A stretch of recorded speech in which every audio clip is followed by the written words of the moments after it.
Plus point science institute के YouTube channel पर आप सभी का हार्दिक स्वागत है।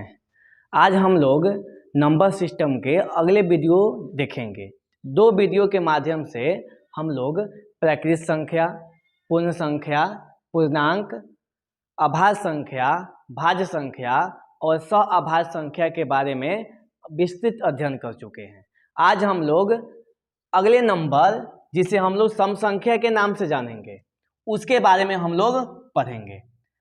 एक्चुअल में हम लोग जो प्राकृत संख्याएं हैं वो प्राकृत संख्याओं को दो कैटेगरी में बांट देते हैं। एक जो होता है वह कहलाता है सम संख्या और दूसरा जो होता है वह कहलाता है विषम संख्या। यदि हम सम संख्या की बात करें, सम संख्या जिसको हम लोग कहेंगे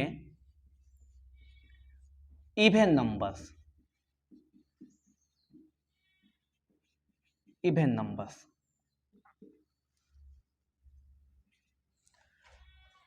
और एक संख्या हो गया हमारा विषम संख्या।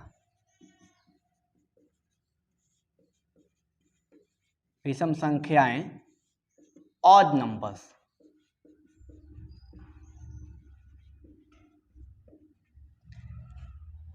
मैंने अभी आपको बताया कि जो प्राकृत संख्याएं हैं उसको हमने दो कैटेगरी में डिवाइड कर दिया।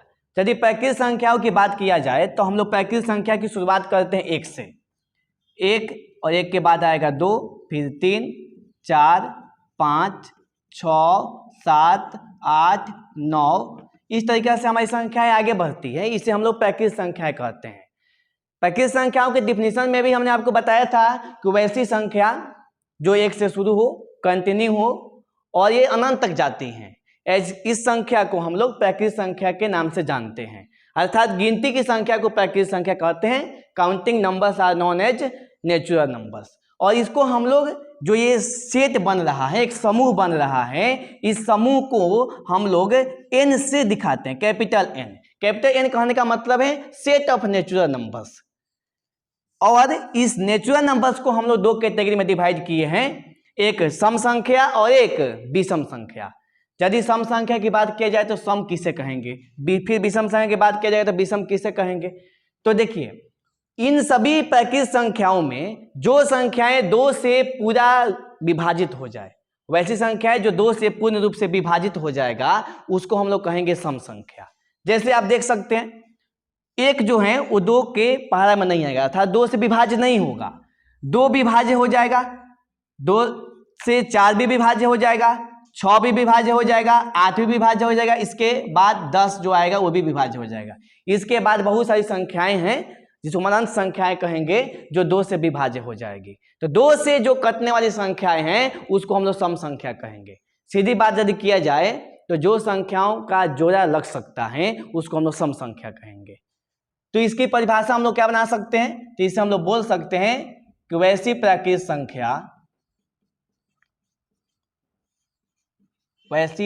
संख्या जो 2 से पूर्ण रूप से विभाजित हो।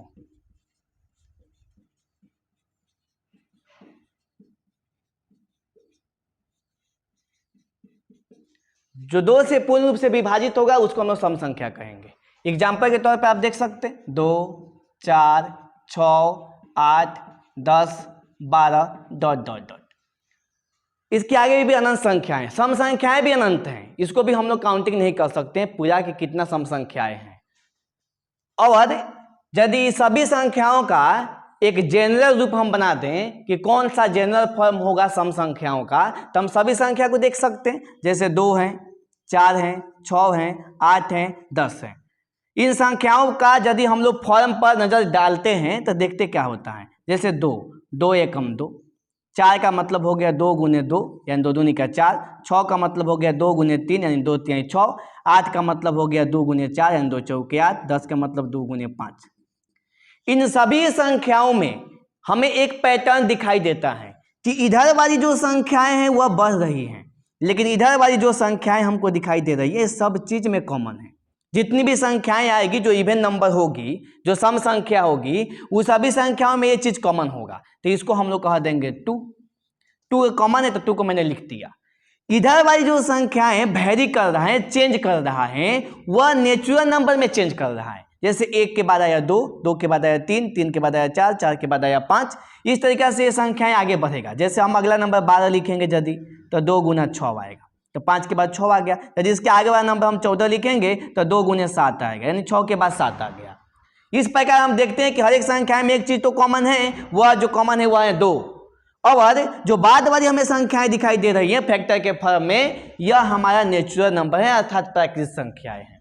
तो इसको हम लोग बगल में, चूंकि ये वेरी कर रहा है, तो इसको हम एक वेरिएबल के द्वारा दिखाएंगे। जैसे अब 2 लिख दिए, 2 के बगल में मैंने m लिख दिया, आप यहाँ n भी लिख सकते हैं। तो मैंने 2 के बगल में m लिख दिया, और m के बारे में हम बता देंगे कि m क्या है। तो m एक प्राकृतिक संख्या है, m एक प्राकृतिक संख्या है। और जैसे आप यहाँ पर m का कोई भी वैल्यू प्राकृतिक संख्या रखेंगे तो आपको एक नेचुरल नंबर मिल के जाएगा। अर्थात हम ये भी कह सकते हैं कि हमारा जो इवन नंबर आएगा वह 2m के फॉर्म में आएगा, वह अर्थात 2 से डिवाइड हो जाएगा और वह कंप्लीट रूप से डिवाइड हो जाएगा। अतः जो आपके सम संख्याएं होती हैं, इसके व्यापक रूप के बारे में बात किया जाए कि इसका व्यापक रूप क्या होगा, तो इसके व्यापक रूप हम लोग कहेंगे कि इसका व्यापक रूप हो गया 2m। और जहां m के बारे में मैंने बताया कि m क्या हो सकता है, तो जहां m के बारे में हम कह सकते हैं कि m belongs to natural number. ये जो आपका साइन दिखाई दे रहा है, इसको हम लोग कहते हैं बिलोंग्स टू, या m is member of natural number. और n जो कैपिटल N है वह सेट ऑफ नेचुरल नंबर्स को दिखाता है। अब हमने आपको यहां समझा दिया सम संख्या के बारे में। वैसी संख्या जो 2 से पूर्ण रूप से विभाजित हो जाए उसको हम लोग कहेंगे सम संख्या। और जो भी सम संख्या होती हैं उसका जो फॉर्म होगा, जनरल आपका फॉर्म होगा, वह होगा 2m। 2m के रूप की जो संख्याएं हैं वो आपकी सम संख्या होती हैं। अर्थात कहीं पे हमें इस तरह से भी लिखा हो, 2m लिखा हो, तो हमें ये जान जाना चाहिए कि यह नंबर हमें सम संख्या देगा यदि m का वैल्यू हम नेचुरल नंबर रखेंगे तब। और ये हमारे सम संख्या हो गया। अब इसके बाद की जो संख्या जिसको हम लोग कहेंगे विषम संख्या। और विषम संख्या के बारे में यदि हम लोग बात करें तो वैसी संख्या जो 2 से पूर्ण रूप से विभाजित न हो, जो संख्या 2 से पूर्ण रूप से विभाजित न हो, उसको हम लोग विषम संख्या कहेंगे।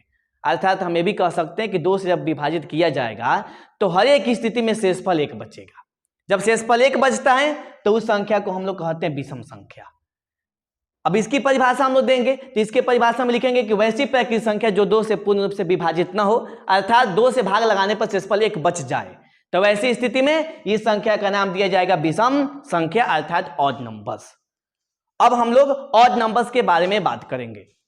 यदि हम लोग ऑड नंबर्स के बारे में बात करें तो हम लोग क्या कहेंगे, इसके परिभाषा के रूप में इसको भी हम लोग थोड़ा ध्यान देते हैं।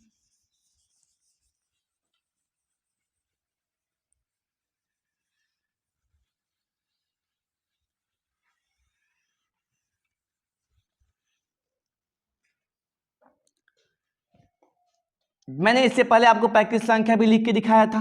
वो प्राकृतिक संख्या में 2 से पहले जो संख्या था 1, वह 2 से कंप्लीट रूप से नहीं कट रहा था। तो हम लोग इसका डिफिनीशन जो बना लेंगे वह कहेंगे वैसी प्राकृतिक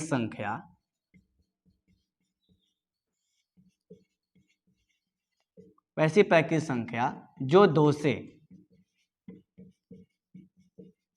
पूर्ण रूप से विभाजित न हो।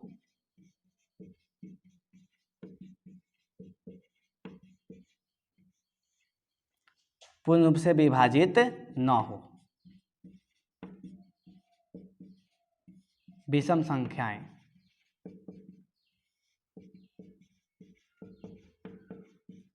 कहलाती है। वैसी प्राकृतिक संख्या 2 से पूर्ण रूप से विभाजित न हो, विषम संख्याएं कहलाती हैं। इसमें हम लोग क्या देख सकते हैं, तो 1 के बाद 3 के बाद 5 के बाद आएगा 7 के बाद आ जाएगा 9 के बाद आएगा 11 के बाद आएगा 13। इस तरीके से संख्याएं आगे बढ़ेगी। अब 1 में यदि हम 2 से पूर्ण रूप से भाग लगाने जाएंगे तो ये 0 बाद में कटेगा। तो यदि हम 1 में भाग लगाएंगे 2 से तो 0 बाद में काटेंगे तो 0 आएगा और शेष पर क्या बचेगा, 1 बचेगा।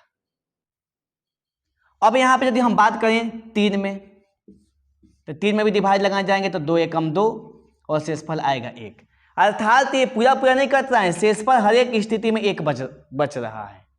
तो हम लोग इसकी दूसरी परिभाषा भी बना सकते थे कि वैसी संख्याएं जो 2 से पूर्ण रूप से विभाजित ना हो, अर्थात जब 2 से भाग लगा दिया जाए तो शेषफल क्या बचे, 1 बचे। हमें हर एक स्थिति में शेषफल 1 प्राप्त होता है। वैसी संख्याओं को हम लोग विषम संख्या के श्रेणी में रखते हैं। अब इसके व्यापक रूप के बारे में यदि बात किया जाए कि हमारा विषम संख्या का व्यापक रूप क्या होगा, तो हम लोग हर एक संख्या पर देखते हैं कि क्या होता है इसके साथ में। जैसे 1 के बाद 3, 3 के बाद 5, 5 के बाद 7। तो 1 को देखिए, 1 को यदि हम देखेंगे तो 2 में 0 से गुना करेंगे और प्लस 1 तो 1 आ जाएगा। 3 में हम लोग भाग लगाएंगे तो 1 बार में जाएगा, शेषफल 1 बचेगा। 5 में भाग लगाएंगे तो 2 दूनी का 4, शेषफल बचेगा 1। 7 में भाग लगाएंगे तो 2 तिहाई 6 और शेषफल बचेगा 1। इसमें भी एक पैटर्न हमको दिख रहा है। और क्या दिख रहा है, तो इधर वाली जो संख्याएं आपको दिखाई दे रही है हर एक स्थिति में कांस्टेंट है, जो कि चेंज नहीं हो रही है, हर एक संख्या में वो उपस्थित हैं। और साथ ही प्लस में जो 1 जोड़ के आ रहा है यह भी हर एक स्थिति में कांस्टेंट है। यदि हम इसके व्यापक रूप बनाने के तरफ जाएंगे तो इसका व्यापक रूप हम लोग क्या बना सकते हैं, विषम संख्याओं का व्यापक रूप। तो विषम संख्याओं का व्यापक रूप हमारा बन के आएगा, इधर जो संख्याएं हैं 2 वो हर एक स्थिति में कॉमन, इसको 2 बोल देंगे। और इधर वाली जो संख्याएं आपका चेंज कर रही हैं, इन संख्याओं को हम लोग होल नंबर कहेंगे। क्योंकि ये संख्या 0 से हो रही है तो इसलिए इसको होल नंबर के सीरीज में हम लोग रखेंगे। तो इसको हम लोग बोल सकते हैं कि जो यहाँ पे m है वह होल नंबर है, अर्थात वह पूर्ण संख्या है। पूर्ण संख्या 0 से शुरू होती है जबकि प्राकृतिक संख्या 1 से शुरू होती है। तो यहाँ पर हम लोग 2m और प्लस 1 कर लेंगे हर एक स्थिति में। तो ये हमारा व्यापक रूप जमा बन के आएगा 2m + 1। और जहाँ m के बारे में फिर से हम लोग बात करें तो m हमारा जाएगा किधर, होल नंबर की तरफ। लेकिन कुछ ऐसी भी स्थिति हो सकती है कि कोई जरूरी नहीं है कि हमारा व्यापक रूप 2m + 1 का ही हो, हमारा व्यापक रूप 2m - 1 का भी हो सकता है। लेकिन वह कब होगा, तो जब हम लोग 2m - 1 अपना व्यापक रूप मानेंगे तो हमारा स्टार्टिंग जैसे 1 के बारे में बात करेंगे तो 1 हमारा हो जाएगा 2 एकम 2 और -1, तो हमारा 1 आ जाएगा। उसके बाद 3 के बाद करेंगे तो 2 एकम 2 दूनी का 4 और फिर यहाँ पे 1 आ जाएगा तो 3 आ जाएगा। 5 की बात करेंगे तो 2 तिहाई 6 और -1 तो फिर क्या आ जाएगा, 5 आ जाएगा। 7 के बारे में बात करेंगे तो 2 चौके 8 और -1 तो फिर 7 आ जाएगा। तो ऐसी स्थिति में अपना व्यापक रूप चेंज भी कर सकते हैं, 2m - 1 कर सकते हैं।